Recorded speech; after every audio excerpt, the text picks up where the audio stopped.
Hello fellow Christians, fellow men na hindi naman Kristiyano.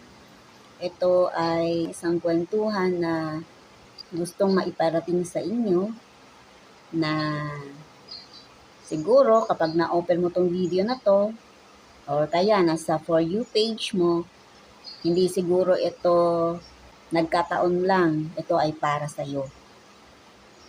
Sa totoo lang, ito ay para sa ating lahat, anak ng Diyos na walang makakaagaw sa Kanya. Tayo ay mga inari niya, tayo ay mga tinubos niya, at tayo ay walang iba kundi ang Kanyang mga anak. Ang ating Father ay ang ating Panginoon, Diyos na nasa langit. Kung ikakatwa mo na ikaw ay hindi anak ng Diyos dahil napakatigas ng ulo mo, mas gusto mong nasa kaliwa ka, ayaw mong makinig, ayaw mong maging righteous kasi gusto mo mas maligaya ka sa kamalian eh. Pero ito lang ang masasabi ko sa iyo na totoong mayroong rapture at darating na yan, malapit na.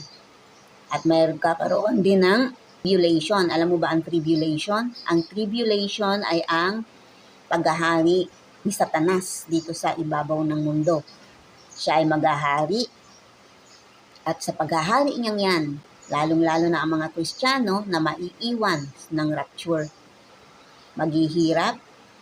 Siyempre, yung mga nandun sa kaliwa, gumagawa ng mali, tinatanggap nila ang gustong ipagawa sa kanila ng mga kampo ni Satanas dito sa ibabaw ng mundo during the tribulation period, wala tayong magagawa. Kundi, alam niyo ba yung mark of the beast? Magpapatata niyan. Pero, ang magandang balita dyan, bago mag-tribulation, merong rapture. Yang rapture ay ang pagkuha ng ating Panginoong Diyos, sasalubungin niya tayo sa langit, sa clouds. Nandun siya sa langit, hindi siya bababa dito sa lupa muna. Tayo ay sasalubungin niya sa mga ulap. Ngunit bago yan, bago ka makarating dyan sa heaven, makasama ang ating Panginoong Diyos na si Jesus Christ at ang Father God, nandito muna tayo sa lupa. Ano ba ang dapat nating gawin? Diba? Ang dapat nating gawin, talikuran ang mga kasalanan. Pero once na ikaw ay naniwala sa Panginoong Jesus, taos puso mong inilagay siya sa iyong puso, sa iyong isipan, lahat ng gawa mo, siya yung nasa sentro. Kung may family ka, siya ay lagi mong kwento, ikaw yung light na nandito sa lupa. Maski pagtawanan ka. Siyempre, kapag ikaw ay puspos na ng Panginoong Diyos, binigyan ka na ng Holy Spirit, nasa iyo ng Holy Spirit, alam mo ba, ikaw na ang magiging light. Mararamdaman mo yan kung ikaw ay tunay na Kristiyano. At ang Holy Spirit ay nasa iyo. Mararamdaman mo yan. At hindi ka magiging at ease sa mga bagay na kaliwa, sa mga bagay na ginagawa ng mga karamihang lalaki na nagtataksil sa asawa nila na katulad mong lalaki. At ikaw din na babae, kung ikaw ay may asawang tunay na minamahal mo, hindi mo siya pagtataksilan, hindi mo siya bibigyan ng problema. Kung siya ay yung problema, ipagdasal mo. Ipagdasal mo siya, hilingin mo sa Panginoon na siya ay masama sa rapture. Hilingin mo yan sa ating Panginoon. Pero, meron parang mensahe ang ating Panginoong Jesus na dapat natin gawin. Isang mensaheng napaka-importante. Alam mo ba yung ginunaw ang Sodom at Gomorrah? Yung asawa ni Lot. Kilala mo ba si Lot? Si Lot yung pamangkin ni Abraham. Nung gugunawin na yung meron ng punishment ang Sodom and Gomorrah. merong mga angel na nagsabi, o sige, tumakas kayo ron at nagbilin. Isang importanteng mensahe na huwag lilingon na sa oras na yan na kayo ay tumatakas na, ay huwag kayong lilingon. Do not look back. Yan ang pinaka-importanteng mensahe upang sa rapture tayo ay maisama, tayo ay masalubong maisama sa heaven ng ating Panginoong Jesus. Walang sasalubong sa atin doon kundi ang ating Panginoong Jesus. Nasa Bible yan, hindi angel, hindi kung sino man, ang ating Panginoong Jesus lamang. Okay. Ibig sabihin yan, habang nandito ka sa lupa, dahil darating na ang rapture na pinag-uusapan ng marami, o sige, pagtawanan mo, dahil ang sabi mo matagal ang usapan yung rapture na yan, di naman nangyayari.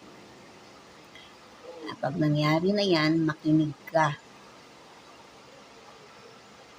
Ito ang mensahe. Kasi, kung ikaw ay marami kang ginagawang kasalanan dito, sinasadya mo yung mga paggawa ng kasalanan na yan, di ka nakikinig sa magulang mo, sa mga guardians mo, di ka nakikinig. Ngayon, siguro, makinig ka.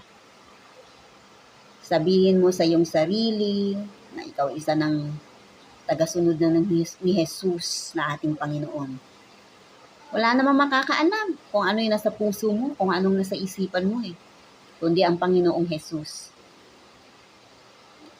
Pero, pag ginagawa mo ang mali, alam din ng Panginoong Jesus.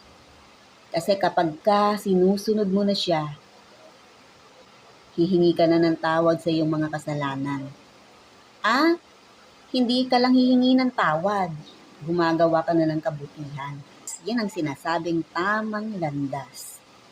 Okay, nagets mo na? Ito ay isang mensahe na dapat nating gawin during the rapture. Huwag kang lilingon. Huwag ka nang lingunin pa kung sinong maiiwan. Ang importante, si Jesus. Mag-focus ka. Habang ikaw ay inaangat na, mag-focus ka na makatch ka ni Jesus Christ. Huwag ka nang lingon ng lingon. Diba? Huwag kang lilingon. Yun ang mensahe na pinaka-importanteng mensahe na gustong iparating sa inyo ng ating Panginoong Jesus. Kaya tayo ngayon ay nag-uusap. Okay? If so happen talaga na napanood mo to, hindi ito tsamba lang. Ito ay para sa'yo.